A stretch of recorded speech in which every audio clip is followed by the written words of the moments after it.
The dusk at the altar was thick with the scent of moss and damp stone, the final echoes of the incantation dissolving into the stone like ash into water.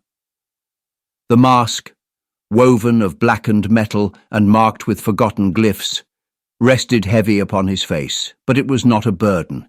It was identity, purpose, a reflection of the truth beneath. In the crook of his arm, the dark book pulsed faintly, as if it had taken something from him, or perhaps given something back. He lowered himself slowly to one knee, the cracked earth beneath him slick with the residue of the final rite. Beneath the whispering canopy above, he tilted his head, eyes unseen, voice quiet as breath. "You have watched me long, Hunter," he murmured, each word falling with care, "and I have given you all. My voice, my name, my sleep. The years of walking in shadow, silent, patient, forgotten, are nearly done." The air grew colder, and still he felt no fear. The cold was comforting, familiar. "I did not need the world to see me, only the isle to forget," he said. "And forget it did. It turned its back on you, on death, on the old ways. It dressed rot in gold and called it peace." A pause. His gloved fingers traced the final seal etched upon the cover of the book, now quiet in his grasp. "But I remembered. I remembered you. And I remembered the promise made beneath the blood moon. Every step, every hushed vow, every bone laid bare in offering, was for this."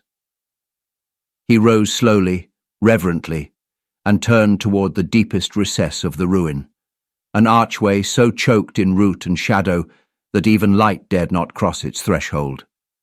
With both hands he held the book before him. This vessel of secrets, this tomb of echoes, it has done its work.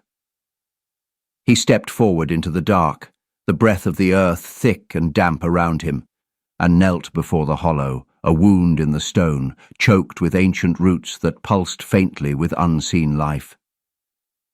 As he pressed the book into their waiting grasp, he felt it again, that subtle current beneath his skin, the whisper of dark magic stirring in reply. Old magics, forbidden magics.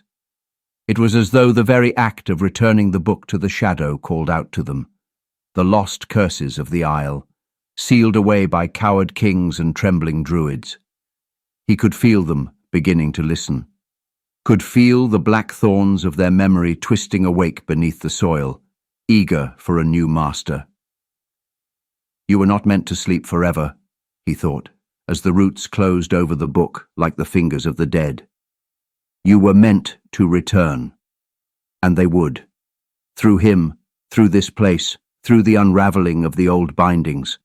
The curses once cast in fear would become instruments of change. The poisoned gifts of the past would become the fire that reforged the Isle into truth. As the last gleam of the book vanished beneath the gnarled cradle of roots, the shadows closed in, not as concealment, but as promise.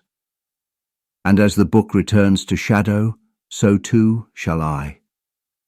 He lingered there, the silence pressing against him like velvet.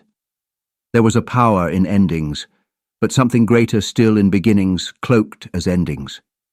He was not finished. No, he was only beginning. "You have given me silence, and I have made it my weapon," he whispered.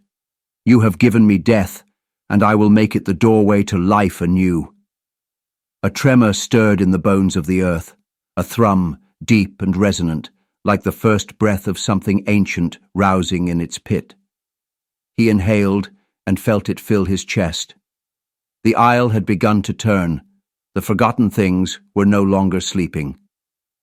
"And now the cursed breath of the old land will rise," he said, the words not spoken but offered. "The things buried, the things shunned, the things that once served at your feet, they will come to me, and through them you will walk again." He pulled the hood over his head once more, cloaking the woven mask in deeper dark. "Let them call me deceiver. Let them call me ghost. Let them deny what they cannot see, until it is far, far too late.